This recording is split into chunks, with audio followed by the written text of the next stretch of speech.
Bienvenue chez French Tweets. Lors de nos précédentes vidéos sur la linguistique, nous vous avons abordé le code et le message ainsi que la compétence et la performance.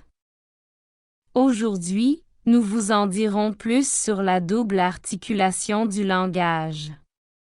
Lors de nos précédentes vidéos, nous vous avions introduit la notion du signifiant et du signifié.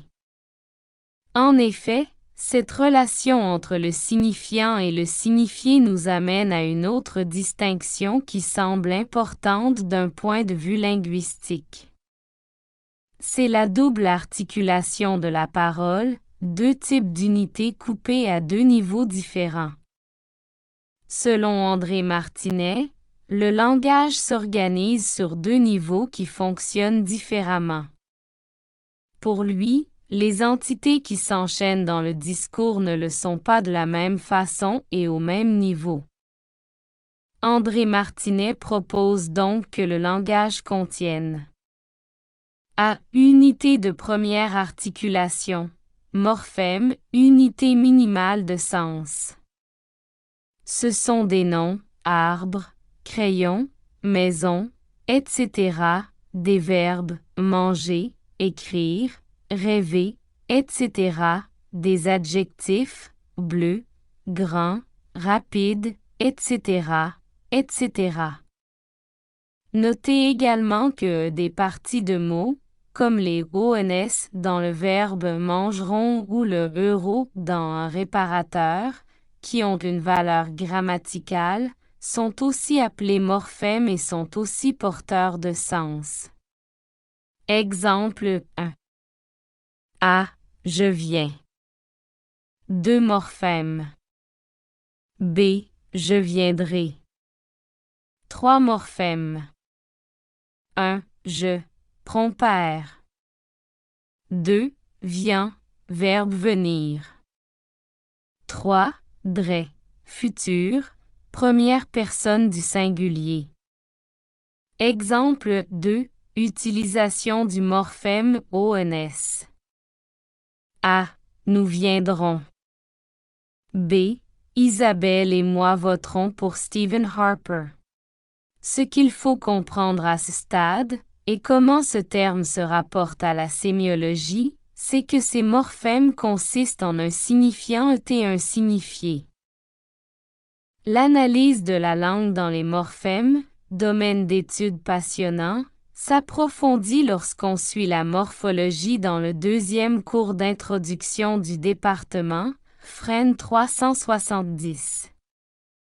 B. Unité de la seconde.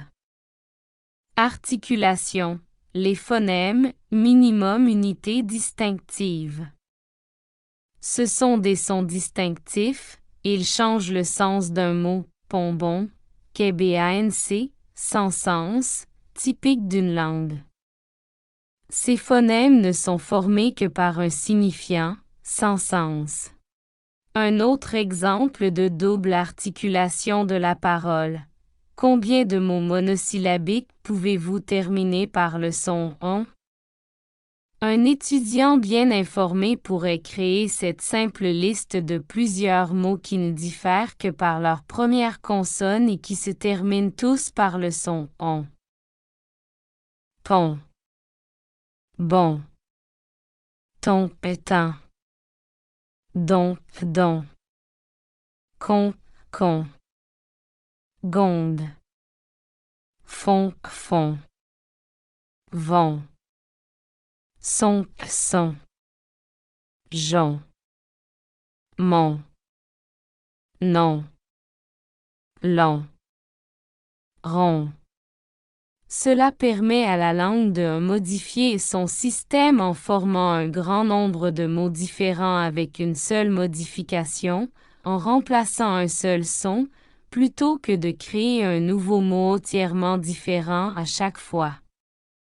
Cela n'est possible que parce qu'il existe des unités sans signification, phonèmes ou phonèmes, qui peuvent se substituer les unes aux autres pour changer le sens d'un mot. Cette particularité de créer un système de production qui comprend deux niveaux d'organisation de la communication représente une différence majeure entre les systèmes de communication entre les animaux et ceux. Si nous parlons de double articulation du langage, on parle de deux niveaux d'organisation du langage. A. Première articulation, les morphèmes ayant un signifié et un signifiant. B. Deuxième niveau d'organisation, les phonèmes, qui n'ont qu'un seul signifiant. Suivez nos vidéos pour en savoir plus sur la linguistique.